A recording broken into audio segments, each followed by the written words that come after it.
Shalom, selamat pagi untuk kita semua. Sangat bersyukur di pagi hari ini kita boleh kembali datang bersama-sama untuk mempelajari firman Tuhan. Sebelum masuk lebih jauh, mari kita tenangkan diri kita ambil saat teduh. Saat teduh dimulai.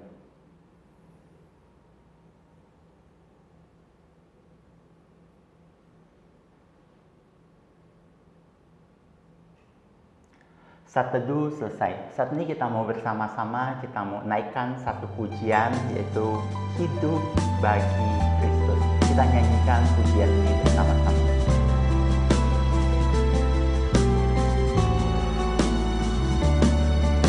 Tuhan, Kau pernah ada di tengah manusia, berjalan di antara manusia berdosa, menyembuhkan yang luka, mengangkat yang jatuh, melepaskan yang terikat dalam dosa.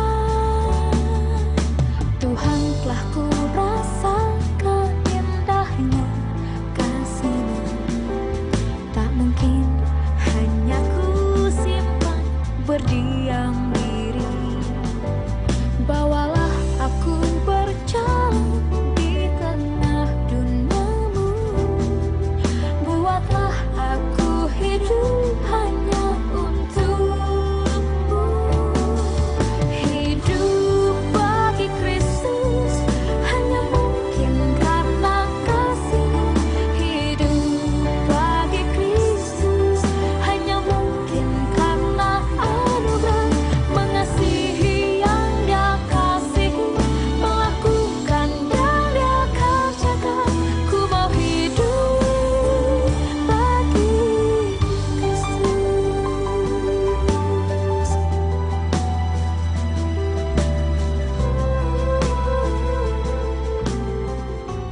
Mari kita berdoa.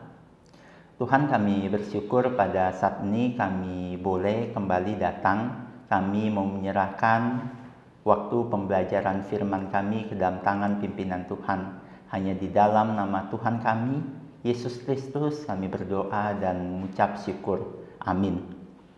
Saat ini kita mau bersama-sama, kita mau mendengarkan pembacaan Alkitab dari Markus, pasalnya yang ke-8, ayatnya yang ke-27 sampai 30. Markus, pasalnya yang ke-8, ayatnya yang ke-27 sampai 30. Kemudian Yesus beserta murid-muridnya berangkat ke kampung-kampung di sekitar Kaisarea Filipi. Di tengah jalan, ia bertanya kepada murid-muridnya. Katanya, Kata orang, siapakah aku ini? jawab mereka, Ada yang mengatakan Yohanes Pembaptis, ada juga yang mengatakan Elia, ada pula yang mengatakan seorang dari para nabi. ia bertanya kepada mereka. Tetapi, apa katamu? Siapakah aku ini? Maka jawab Petrus. Engkau adalah Mesias. Lalu Yesus melarang mereka dengan keras supaya jangan memberitahukan kepada siapapun tentang Dia. Berbahagialah mereka yang membaca, merenungkan, terlebih lagi melakukan firman Tuhan di dalam hidup mereka. Pada bagian yang kita dengar hari ini diceritakan bahwa Kristus ada di Kaisarea. Tuhan Yesus mengajukan suatu pertanyaan kepada murid-muridnya untuk melihat pengenalan orang banyak yang mendengar apa yang Kristus sampaikan. Melihat pengenalan mereka terhadap Kristus. Dan pada waktu itu Tuhan Yesus bertanya kepada murid-muridnya, kata orang, siapakah aku ini? Nah, untuk menjawab pertanyaan dari Tuhan Yesus, para murid menyebut pandangan dari banyak orang tentang siapa itu Tuhan Yesus. Nah, semua jawaban yang diberikan pada waktu itu tidak tepat, tidak seperti apa yang seharusnya. Karena itu Tuhan Yesus kemudian secara pribadi bertanya kepada mereka, tetapi apa katamu? Siapakah aku ini? Dengan cepat pada waktu itu Petrus maju dan menjawab. Dia berkata, engkau adalah Mesias. Setelah Petrus mengatakan bahwa Tuhan Yesus adalah Mesias, ia kembali melarang para murid pada waktu itu untuk memberitahukan kepada orang banyak siapa dia. Dan dia menggunakan satu kata, melarang dengan keras. Dalam bahasa aslinya, kata melarang dengan keras ini dapat kita terjemahkan menjadi menghardik. Ada nada teguran di sana.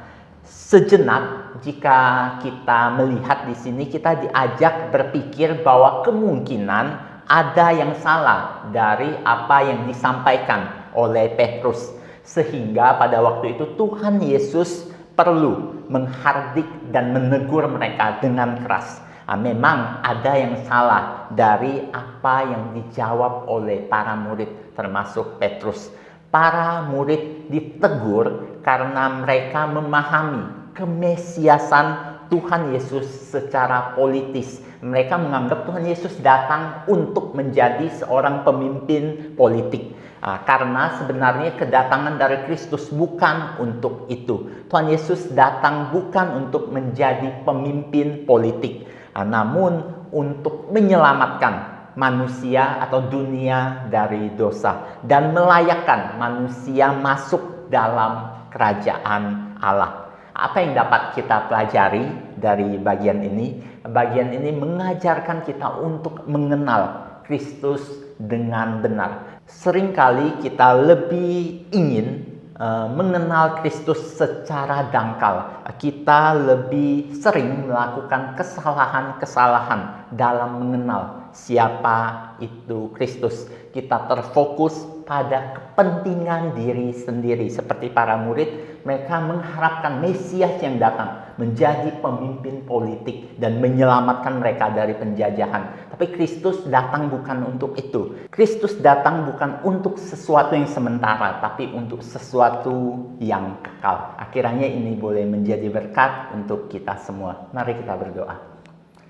Tuhan, kami bersyukur pada hari ini kami boleh kembali belajar bagaimana Engkau datang untuk menyelamatkan dunia. Tuhan, bantu kami agar di dalam hidup kami boleh memiliki pengenalan yang benar terhadap Engkau. Terima kasih Tuhan, segala puji, segala hormat kami naikkan kepadamu, Engkau Allah yang layak kami tinggikan. Hanya di dalam nama Tuhan kami, Yesus Kristus, kami berdoa dan mengucap syukur. Amin. Oke anak-anak, devosi kita hari ini selesai. Kiranya Tuhan memberkati kita semua. Soli Deo Gloria.